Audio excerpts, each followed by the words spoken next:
Maison, foyer, cocon, refuge, appartement, villa, tiny house, peu importe sa taille, son style, son adresse, la maison, ta maison, est bien plus qu'un simple toit au-dessus de ta tête. C'est un espace qu'on imagine, qu'on transforme, qu'on réinvente. On y rêve, on l'optimise, on le rénove, on le construit, on le décore de la première pierre aux dernières finitions. Dans ce podcast, on pousse les murs et on ouvre les fenêtres sur tous les sujets de l'habitat. On explore tout ce qui fait la maison, de la cave au grenier, en passant par rendre sa maison accessible. Et aujourd'hui, je reçois Clément. Clément, tu vas nous parler de ton métier. Bonjour, comment ça va? Ça va, très bien. J'ai passé déjà 2 bonnes journées au salon, il en reste encore une. Ouais, t'as fait la moitié. Les retours sont plutôt bons, donc je suis content. Bon, c'est chouette. Tu es venu au salon du coup de Vannes pour présenter ton métier. Je vais te présenter un petit peu. Donc, toi, tu es comptable à la base. Oui. Voilà. Tu as étudié puis exercé 8 ans en cabinet d'expertise comptable. Et en 2021, tu changes et tu choisis de t'orienter dans le bâtiment. C'est ça? Voilà, tout à fait. Et là, tu te formes pour devenir plombier chauffagiste. Oui. Tu crées avec ton frère Fleck, qui est une entreprise où vous proposez diverses solutions, chauffage, plomberie, etc. Et vous venez de vous spécialiser dans l'accessibilité, donc rendre des maisons, salles de bain accessibles à leurs habitants. Et c'est de ça qu'on va parler. Qui peut avoir besoin de rendre sa maison accessible? Parce qu'on se dit souvent que, faut être en fauteuil roulant pour avoir une maison accessible. C'est la première idée qui nous vient, mais pas que. Donc qui peut avoir besoin de rendre sa maison, sa salle de bain accessible? Alors on a 2 types de catégories de personnes qui peuvent en avoir besoin.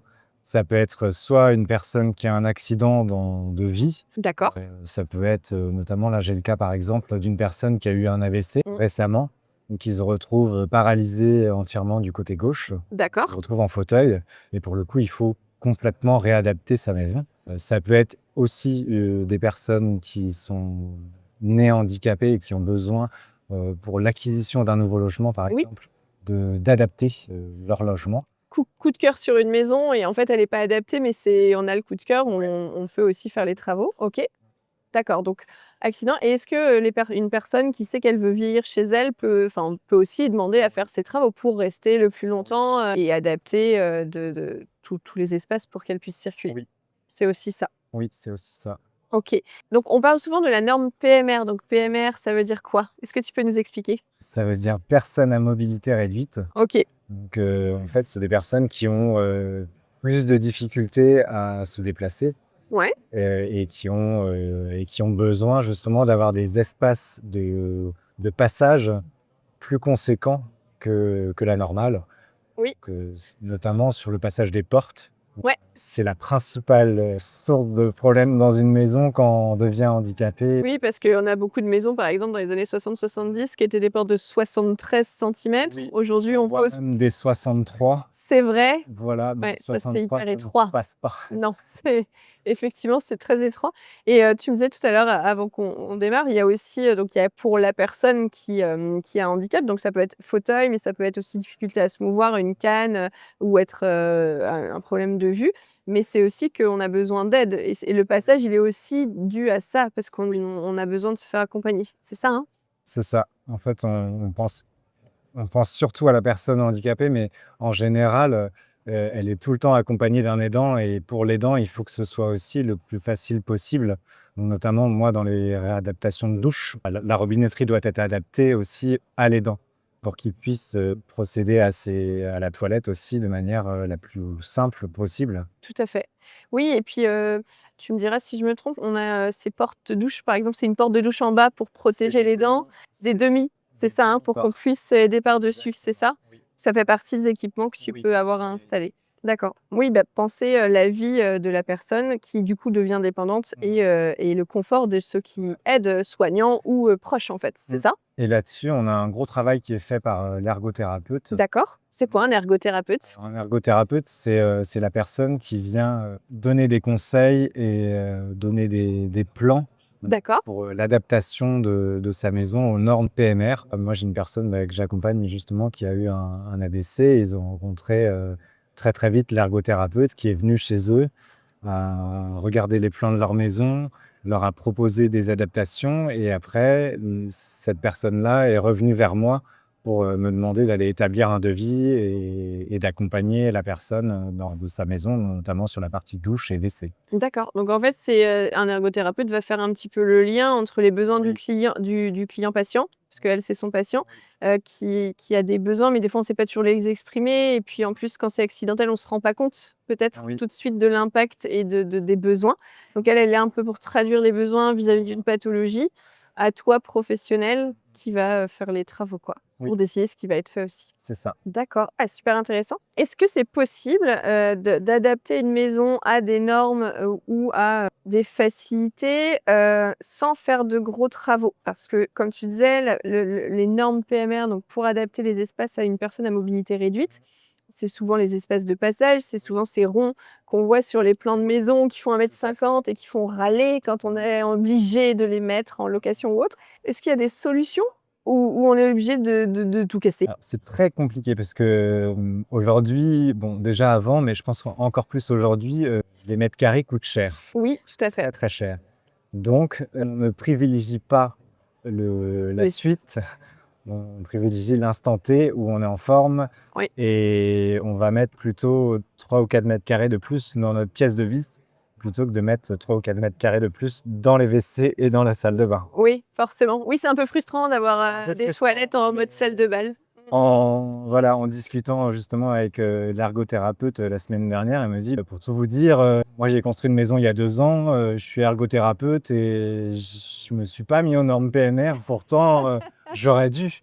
Oui, Mais alors je perdais 4 mètres carrés et mes 4 mètres carrés, ben, j'avais pas le budget». oui, Pour le de faire. mettre les 4 m², Voilà. plus, 2 dans les toilettes et 2 dans la salle d'eau pour Après aujourd'hui, il y a comme dans la rénovation énergétique, il y a MaPrimeAdapt de ah oui, on peut aller chercher les financements. on peut chercher du financement à hauteur de 50 des travaux, Ouais. donc ça permet quand même d'alléger un peu la facture. Puis ça aide au maintien à domicile parce qu'en fait, c'est ça, adapter et rendre une maison, accessible, c'est aussi un maintien à domicile qui est souvent recherché et par les soignants, et par les patients. Là, tu viens d'en parler, c'est avec, l'ergothérapeute qui est du coup un cordonnier mal chaussé finalement. À quel moment faut y penser? Parce que est-ce que, par exemple, je sais pas, moi j'ai 50-60 ans, je veux faire, construire une maison. Est-ce que j'anticipe si j'ai l'intention de vivre là? Ou est-ce que, je me dis: «Ça n'arrivera jamais et on verra plus tard»? Qu'est-ce que tu dirais aujourd'hui? Bah, moi, ce que je dirais, c'est qu'il faut adapter, quand on arrive à 50-60 ans, déjà, c'est primordial d'avoir une suite parentale au rez-de-chaussée. Ouais. Ça, c'est la première des choses. Déjà, ça facilite la tâche parce que même si la salle de bain est pas aux normes, il y a quand même une fluidité? Oui, OK. ça, c'est essentiel. Est-ce que tu peux me donner, des exemples d'installations qui changent la vie? Tu parlais des passages de porte, mais est-ce qu'il y a d'autres exemples qui te viennent à l'esprit, que tu pourrais nous donner comme exemple concret? Que si on fait ce changement d'installation et qui sont pas forcément, de mettre 2 mètres carrés de plus, des petites choses qui pourraient avoir un impact dans l'habitat pour le rendre un peu plus accessible? Ah beh, la première des choses, ça va être les portes, le passage de porte. Ça, numéro 1, Ça, c'est en numéro 1. on met 83 ou on met 93? Ah, si on peut mettre 93, on met 93, hein. OK. Nous, on est même on essaye de placer des portes techniques où on est sur de la 93 ou 103 et en demi-pliant. Ah oui, pour Voilà. prendre un peu moins de place. Ouais, des C'est vrai qu'une porte de 93 qui ouvre comme ça, c'est hyper impressionnant. Oui et puis, quand on est en fauteuil, finalement, voilà, Poignée, il faut ouais. chercher un peu loin. OK, Donc là, on essaye de placer des portes, un peu plus techniques comme on voit un peu dans les hôpitaux, quoi. d'accord, oui, Voilà. effectivement. En plus, c'est très grand parce qu'en plus, dans les hôpitaux, il faut passer les lits. Donc, c'est Oui. même pas 93, là, on Ouais. est sur, Ouais. sur encore plus large. Et autre chose que la porte, parce que ouais, effectivement, la porte, c'est le truc, mais je Oui. sais pas, dans La la douche, c'est qu'elle soit vraiment, placée, à fleur du carrelage, OK. à fleur du sol existant. Et on a le droit de faire ça sur un bac à douche? Il y a des plombiers qui veulent pas trop, qui disent qu'il faut laisser 1 centimètre, 1 centimètre et demi. Là, pour le passage du fauteuil, voilà, il faut absolument que ce soit Ah ah! à ras, pour que ce soit vraiment le plus facile possible pour les aidants, parce qu'on les oublie, je pense dans le processus, mais ils sont toujours là et c'est eux qui réalisent, la quasi-totalité des manipulations. Oui, tout à fait. Donc, ouais, faire attention à la hauteur de sa douche. Des fois, lever le pied, même que de serait-ce que 3 centimètres, si on n'est pas en fauteuil, peut être hyper compliqué et il faut, emmener. D'accord. Est-ce que, un 3e petit, enfin, petit ou gros, mais point à faire important quand on conçoit, même si on veut pas tout faire PMR, un détail auquel il faudrait penser?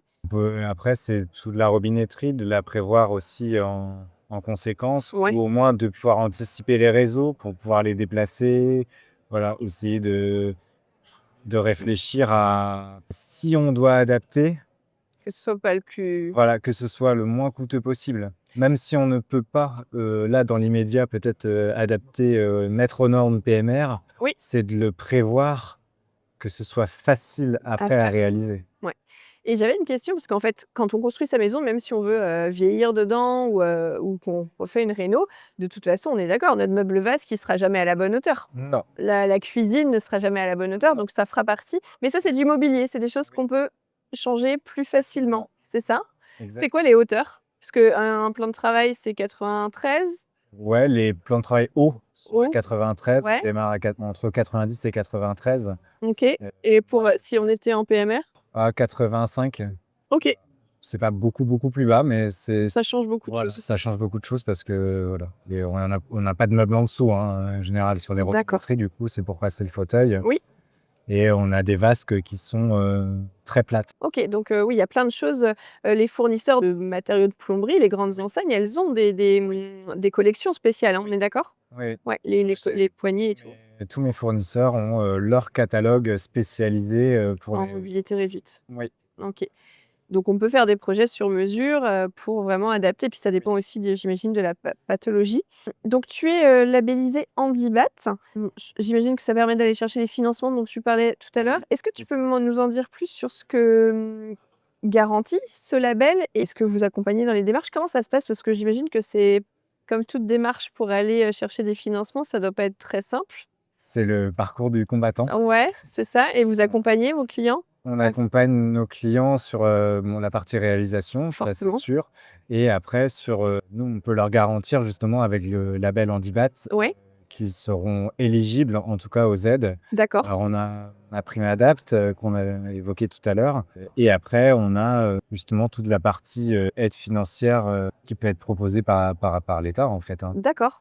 Donc à observer et à regarder pour monter, un dossier? Nous, on est attentifs en tout cas, pour le client, voilà, on suit le dossier de A à Z, avec eux sur la partie que ce soit la partie réalisation, la partie, après, financement Oui finalement.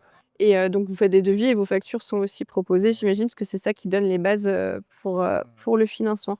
Est-ce que toi, tu pourrais donner 3 conseils à quelqu'un qui pourrait être concerné de près ou de loin, quelqu'un qui, pense à son parent, qui pourrait avoir besoin bientôt, quelqu'un qui est, jeune, mais qui a peut-être, une maladie qui pourrait évoluer, pas forcément, de manière facile, on va dire.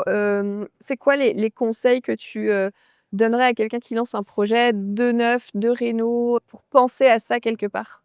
Il faut anticiper, C'est vrai? Ouais. anticiper le Tu plus vois possible. tu vois trop de catastrophes. C'est dramatique, hein, quand on doit faire face à un accident de la vie ou à une situation qui était pas prévue ou qui se dégénère plus vite que prévu. Voilà, si on peut l'anticiper, il faut l'anticiper. Quitte, honnêtement, des fois à changer de maison, à vendre sa maison et en racheter Une autre? peut-être une autre, même peut-être plus petite, mais plus adaptée. Mais plus adapté. Parce Ouais. que ça change vraiment la vie, si c'est adapté, Oui, de OK. tout le monde, c'est ça, de tout l'entourage aussi. Ouais, c'est ça, tu voulais absolument insister là-dessus. C'est vrai que les aidants sont souvent oubliés, hein, parce qu'on soigne, le patient, Oui. mais les dents, non. Les médecins, les prennent pas toujours, en considération et puis il y a un dévouement, hein, Oui. pour ces gens-là, qui doivent aider, leurs conjoints, leurs parents et on n'en prend pas beaucoup soin et l'adaptabilité, c'est aussi, pour eux, c'est ça, hein? Oui, c'est aussi pour eux. Eh ben, écoute, merci beaucoup Clément Eh ben, merci pour pour ton cet temps. échange et pour, ces indications. C'est vrai que c'est un sujet hyper important. Donc, merci beaucoup. Et puis on se Merci d'être retrouve venu. l'année prochaine. On se retrouve peut-être l'année prochaine, c'est ça. Bonne journée, à bientôt.